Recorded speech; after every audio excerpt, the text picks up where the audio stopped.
Hello folks, my name is Mark. This is Why I Hate the World. Good morning. This is stupid things that conservatives say about terrorism.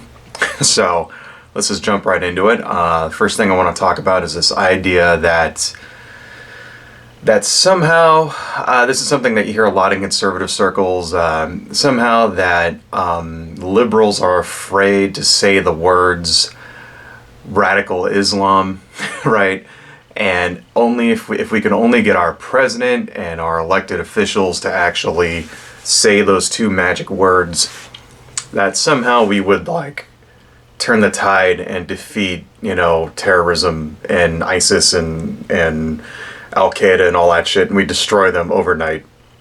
And it's complete and utter bullshit. So basically, what this is, it's an attempt to try to turn political correctness around and use it as a bludgeon against Democrats and liberals and things, and it doesn't work, at least in my opinion. I don't think it does.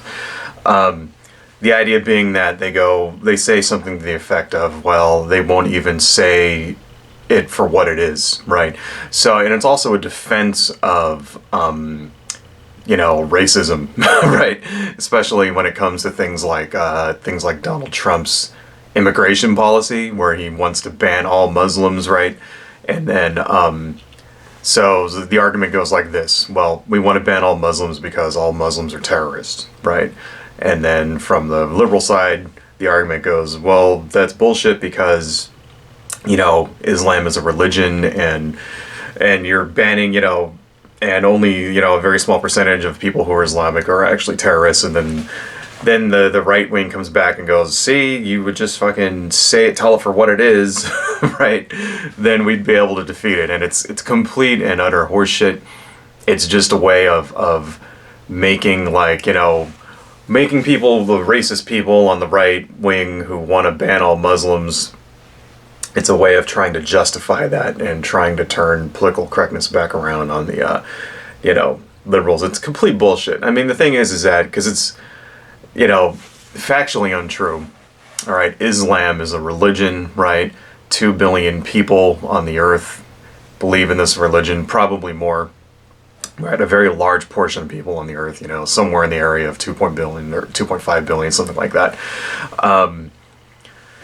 And of those, probably somewhere less than 100,000 are actually involved in, Al Qaeda, Daesh, right? The Taliban. I mean, it's a very small number. That's something like less than 1%. It's ridiculously small. You could say the same thing about any religion out there. What percentage of Christians are terrorists? Okay, well, we know that there are some. Okay, we know that there are people in the United States who, for example, shoot police officers and try to rob banks in the name of white nationalism, who are also happen to be Christians. Also people like the Bundy Ranch people. Those people are also Christians. So we know that there are Christians who are terrorists. Well, how many would you estimate in the entire world, and what percentage of Christians turn out to be terrorists? I don't know, 0.001%, probably the same amount, roughly, numerically not that much different from, the number of Islamic people who are terrorists. So should we ban all Christians from entering the country? I mean, that doesn't make any sense. Something else about that ban, it's well, because he later changed it to say, well, we want to ban, immigration from countries where there are terrorists, right? And if you think about it, well, the 9/11 terrorists, most of them came from Germany on visas. So does that mean we ban all fucking immigration from Germany? Or do we just ban only Muslims from Germany? And if that's true, then how is that not bigoted? Okay, how is that not racist? How is it not discriminatory against, people depending on the color of their skin and the religion they believe in? And it's completely antithetical to everything that America stands for. One other thing I want to mention before we leave, something else that the conservatives, try to claim about terrorism, is that they claim that we were winning, and when Obama took over, right, then he pulled all the troops out of Iraq, and now we have ISIS. And they basically try to blame ISIS on him. Like, you hear Trump say this kind of thing too, like, he's the founder of ISIS, right? He created the conditions through which ISIS was able to, form. Although he didn't say that. He actually said, no, he's the real founder. So, because he's a fucking one. That's bullshit too. All right. And here's what really happened. Okay. In 2008, right? The Iraqis voted to remove the to not renew the status of forces agreement with the United States, right?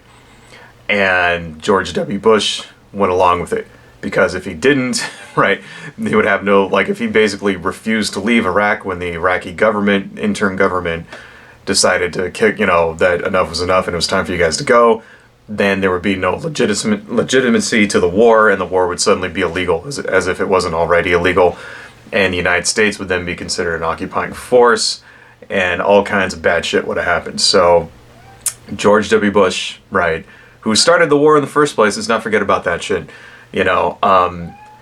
agreed to that, right, signed that agreement that, the forces would leave at a certain time in 2009, right. Barack Obama honored that agreement. So if you're going to turn around and say, what do you want him to do? Like, go against what George W. Bush signed, right? Do you want, like, one president to contradict another president? Because that's something that's also the law, right? Is that if one president signs an agreement, subsequent presidents have to, like, abide by that agreement, okay? That's the law of the land.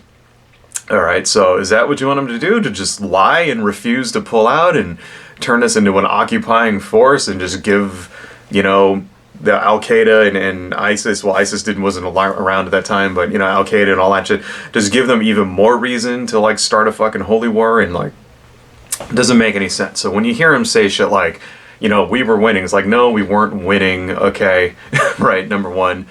The troop surge didn't really work, okay? I mean, just read about the war at the time. I mean, we had things like guys going out on patrol and then just going and parking under a bridge for an hour and then coming back and then saying they went on patrol. We had stuff like that going on.